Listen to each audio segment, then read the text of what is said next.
হজ করে ফিরতেছেন, হঠাৎ দেখেন এক বৃদ্ধা মহিলা, বয়স্ক মহিলা চাদর গায়ে দিয়ে শুয়ে আছে। তো এটা অনেক বড় একটা কনভারসেশন, আমি কনভারসেশনটা আপনাদেরকে শুনাই। উনি কাছে গেলেন, যে সালাম দিলেন, আসসালামু আলাইকুম রাহমাতুল্লাহ। সালামের উত্তরে বৃদ্ধা মহিলা স্বাভাবিকভাবে উত্তর না দিয়ে একটা কোরআনের আয়াত তেলাওয়াত করলেন।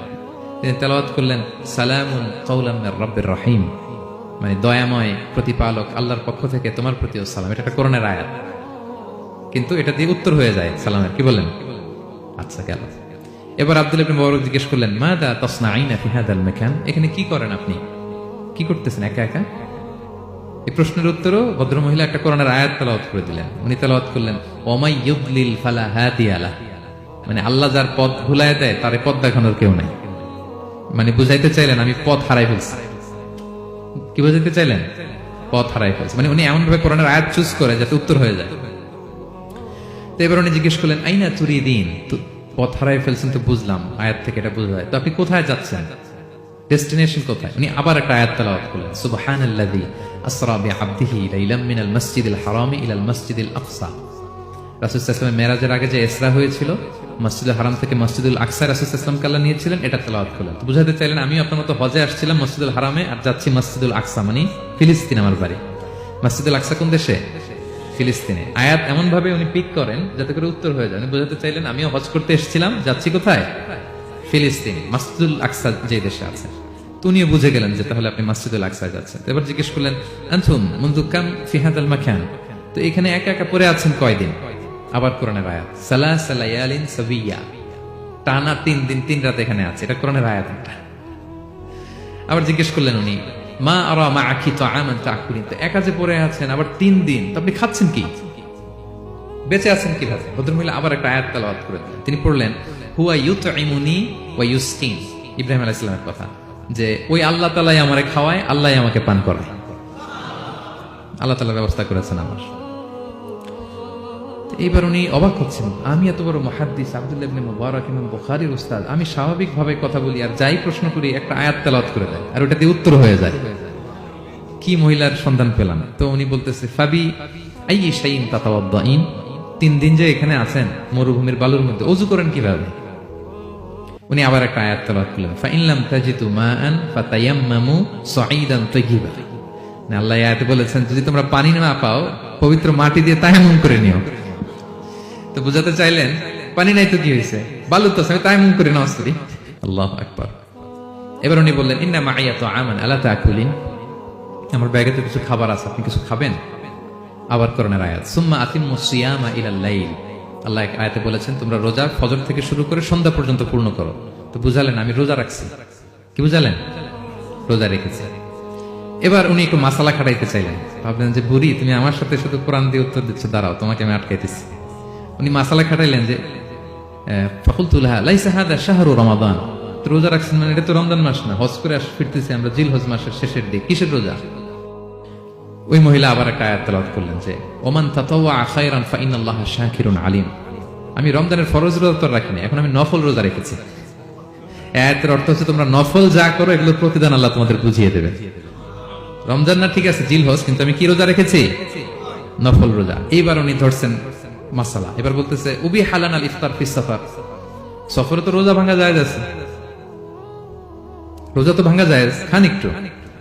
এবার উনি কোরআন থেকে আবার তেলাওয়াত করলেন, ওয়া আনতা সুমু খায়রুল লাকুম ইন কুনতুম তা'লামুন, আল্লাহ যে আয়াতে বলেছেন যে সফরে রোজা ভাঙা জায়েজ আছে, ওই আয়াতের শেষে আবার আল্লাহ বলেছেন যদি রাখো সব বেশি পাবো।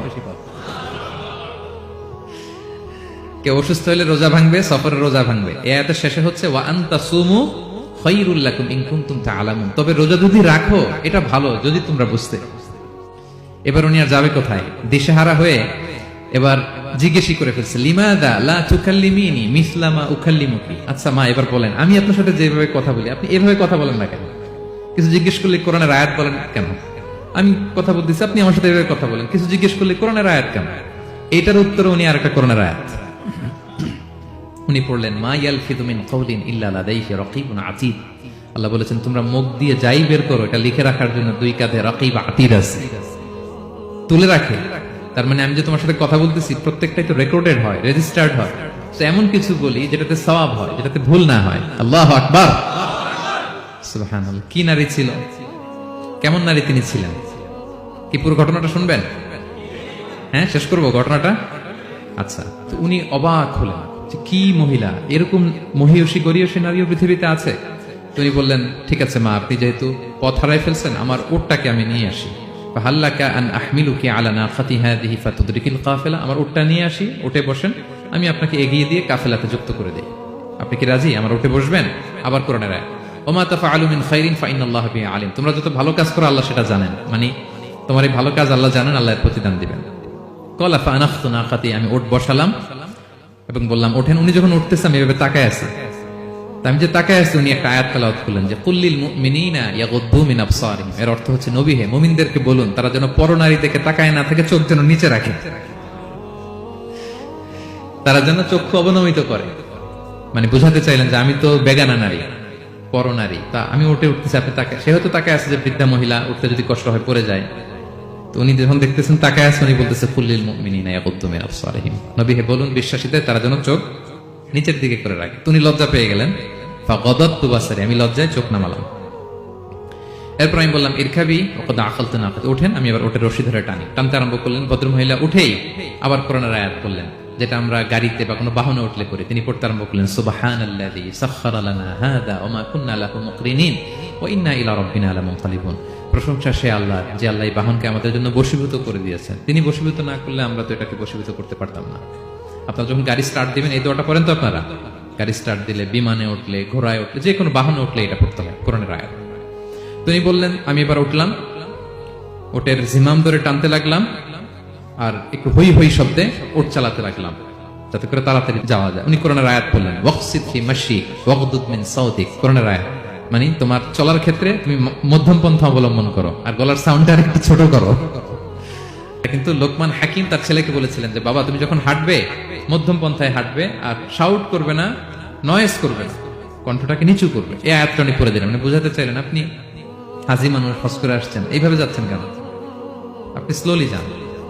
ফাজাআলতু আমশি রুয়াইদান ওয়া আতারান্নামু বিশআর, এরপর আমি আস্তে আস্তে যেতে লাগলাম আর কবিতা আবৃত্তি করতে লাগলাম। আরবদের অভ্যাস ছিল তারা শত শত লাইন কবিতা মুখস্থ পারত, দিনকে দিন